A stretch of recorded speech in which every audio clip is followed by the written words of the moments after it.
First of all, my name is Adam House, and probably one of the most important things you need to know about me is that I'm just your neighbor. I live a couple blocks from here. Could have walked over here tonight if I didn't have stuff with me. I had to drive with. But I am not a native of Murfreesboro. I've been here since I was medically retired from active duty service in the Army in 2010.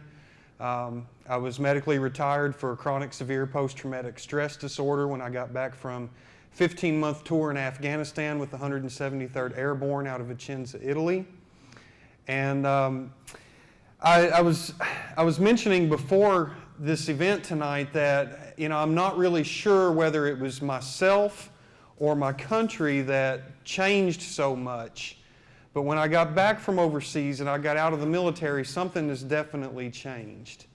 I'm only 35 years old, but I've been socially conscious and politically motivated and active and interested for over 20 years, since I was just a kid. So the reason that I have gotten so active the last couple of years is because I think that we've reached a critical emergency tipping point. And this is not just in Murfreesboro, but all across our country. We have people with stories similar to Mr. King that have found that it's extremely difficult to find any type of restoration once you get caught up in the criminal injustice system. It seems to me like at this point, in America, if you're black or Hispanic or even just poor, you're already on probation. And if you're not on probation, your cousin or your friend or your mom or your sister or somebody is. So the police state can just run roughshod through our neighborhoods because they know if you won't bow your head, that you've got somebody in your family, you're concerned about them having repercussions for what you do. So you bow your head because you're worried about what they're going to do to Cousin Joe. All right. I took an oath to the Constitution when I joined the military. The Constitution includes, obviously, the Bill of Rights, the original first 10 amendments to the Constitution that were passed. The Constitution was 1787, the Bill of Rights was 1791. It passed under an atmosphere of revolution in our country. We did not get the full scope of our rights at that point, but we were able to grab onto some of them. And there's obviously been a lot of struggle since then, including the civil rights movement of the 1960s that we've talked about here a little bit this evening. We come to points in our history where we have to push just a little bit harder and we have to go that next step to secure our rights because they are always under attack. I want you to know that you are an individual who has been endowed, if you're a believer, a theist, you believe maybe you've been endowed by your Creator with rights. The Declaration of Independence talks about that we have inalienable rights that come from our nature, whether it's from our nature or from nature's God, which is the terminology used therein. Either way, we are, as individuals, endowed with rights that are not supposed to be able to be taken from us. But everywhere I look nowadays, I see those rights under assault. This is at the local level with municipalities, county governments, state governments, and yes, even the federal government. I feel like the Bill of Rights is under such an assault from every level of our government that it is time for us to step up again and find unconventional ways to secure our rights. Sort of like this meeting here tonight. This is something unconventional. I have not ever been a part of a forum like this before, but I was just recently approached by Mr. King, and you don't know how much it touched my heart. Because since I have been back from overseas and been active, I've joined organizations that I feel like are doing good work to protect our rights. I joined Oath Keepers because they are all about protecting the entire Bill of Rights from government abuses. I joined the American Civil Liberties Union because they have a long, rich history of protecting our individual liberties from government abuses. I've joined Tennessee NORML, that's the National Organization for the Reform of Marijuana Laws, because I am a PTSD veteran who believes that medical cannabis is much more preferential to treating my health care concerns than all the slew of pharmaceuticals that the VA wants to pump into my system every day. I don't have to be a doctor to know that I don't need to pump my body full of all those pharmaceuticals, that there's a natural way right here on earth that I can deal with that. It helps a lot better than some of the pharmaceuticals. I joined, or I have been active with other organizations, because right now, you look at, on the local level, we have stories like Mr. King's, but we also have children coming up under us. I'm a father. I have kids. This is one of the reasons that I wanted to serve my country to begin with, is because I want my kids to grow up enjoying the full scope of their rights. And if we don't protect those rights, we will lose them. It's an ongoing struggle. It never ends. It's something we have to be cognizant about all the time. One of the reasons that I really appreciate this forum here tonight and people coming together like we have is because, I think there's a lot of other political differences that maybe need to be kind of put on the back burner for a minute, because we have a very common interest. I'm an atheist nowadays, but I was raised in a religious atmosphere. I was raised by a pastor. I was a youth pastor at one time. I took a long journey from Christian fundamentalism to atheism. But there's a common interest, just like has been mentioned here earlier. It doesn't matter if you're atheist or Christian or Muslim or whatever. We all are supposed to be able to enjoy the same rights. We do have a common interest in protecting our rights. When I was a little kid in the church coming up, we used to sing a song, red and yellow, black and white, they are all precious in His sight. Jesus loves the world. Jesus loves the little children. Okay? Even though I may not be a religious person anymore, I can still draw inspiration from the fact that we as individual human beings, as part of the human family, we can enjoy our rights, and we need to protect those rights for each other. So now let me talk just a little bit about where I think the cutting edge of your civil liberties are right now. There's several organizations out there. One of them is called Cop Block. You can check them out on the internet at copblock.org. This is a... yes, sir. COPBLOCK.org, Cop Block.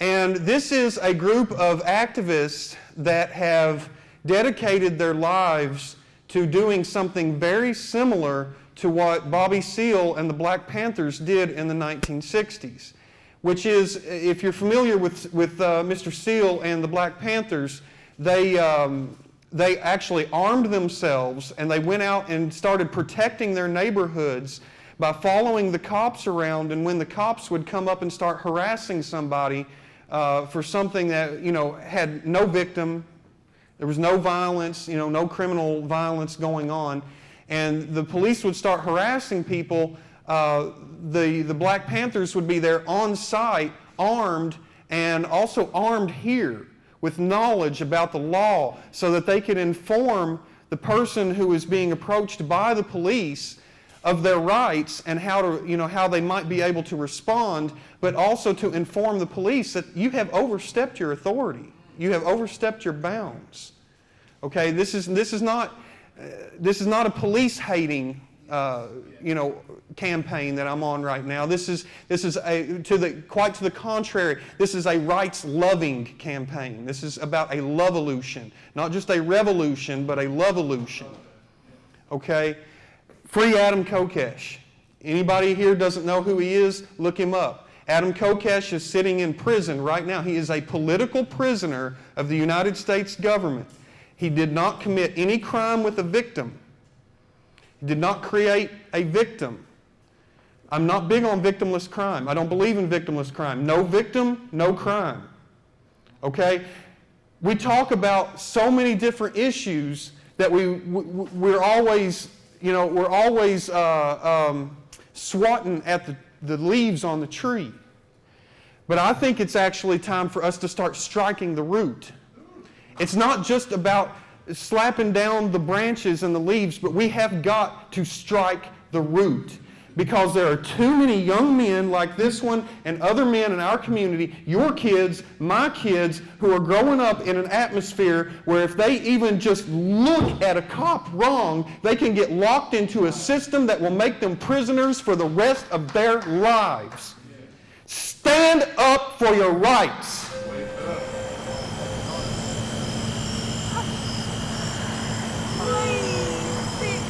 She's pleading not to go to jail, it sounds like. Yeah, for my tag. For my tag. For my tag. Everybody in here, we probably know people who are locked up, caught up in the criminal justice system right now for things that they did not create a victim. They did not hurt anybody. They were maybe engaged in something that was technically against the law, but guess what? The law is supposed to work for you and me. See, this is one of the problems I have. Have anybody seen the DUI checkpoint video from the 4th of July that went viral from here in Murfreesboro? How you doing tonight? Pretty good. What road you want to do down for me? This is fine, sir. Do what? This is fine. That's fine. Yes, sir. Why is that fine? Because I can hear you. How old are you? Is that a required question to answer? Yes, sir, it is. Why don't you just pull right over the side, right there, right there. Am I being detained? Pull over to the side, right there. Am I being detained or am Pull I free over to to go? the side, right there. Okay, step on out. Am Step out. So I'm being detained? Either pull over the other side, or you can step out right here. Which do you want? This right here can bring down a corrupt police department. This right here can bring down all the things that we don't want our kids to have to grow up with being abused. Every single time you have an interaction with a government official, especially from law enforcement, you have the ability to make an objective record of that interaction. But he's perfectly innocent and he knows his rights. He knows what the Constitution says. You got air fresheners under the seat. Wasn't a very good alert. Hey, Jay. Yeah.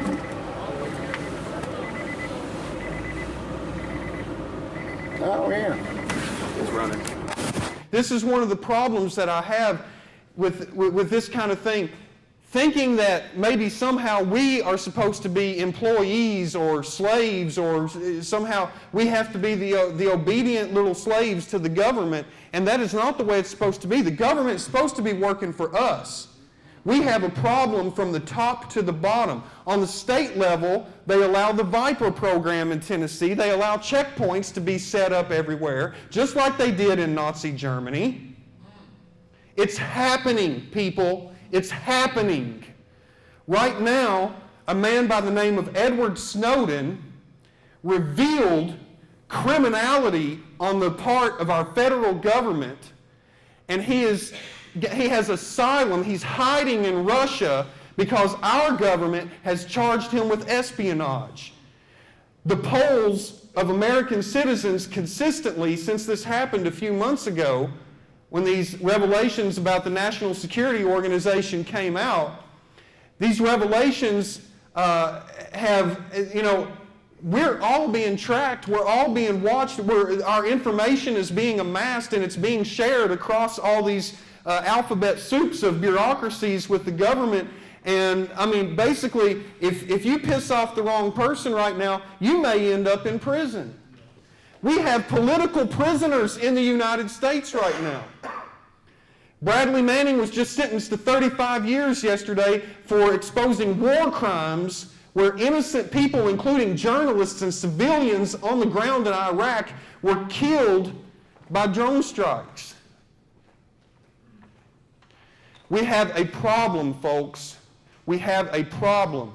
It's from the top to the bottom and all the way across the board. It transcends race. it transcends ethnicity, it transcends religion, it transcends all those things that we divide ourselves into demographics over. You know what? I'm tired of being a demographic. I'm tired of being divided from my brothers and sisters. I don't care what color you are. I don't care what religion you are. I don't care about your ethnic background and things like that. You know what? If you're a human being and you're drawing breath right now, guess what? You're my brother. You're my sister. It's time for us to stand together for our rights because we're losing them. We're losing them every single day. You don't have your First Amendment anymore. Look at H.R. 347 as shutting down protesting. You can't even go to a political event and protest and exercise your free speech like you used to.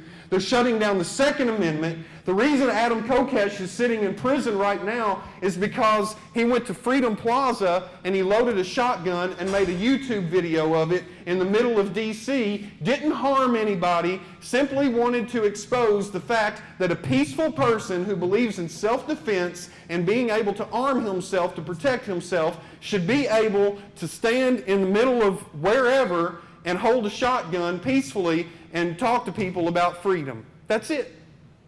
The Fourth Amendment is under attack. You know, Edward Snowden's hiding in Russia, and the polls consistently show that the American people, regardless of political party labels, Republican, Democrat, otherwise, you know what? Actually, right now, the Republican and Democrat establishments and the status quo of the establishment in D.C. and in our state and local governments, they're standing with the state or the government response to what Edward Snowden did. But the American people are saying Edward Snowden's a hero. He told us about things that the government's doing to us that the government was not supposed to be allowed to do. People are standing with him, regardless of what our failed and incompetent political leaders have been telling us.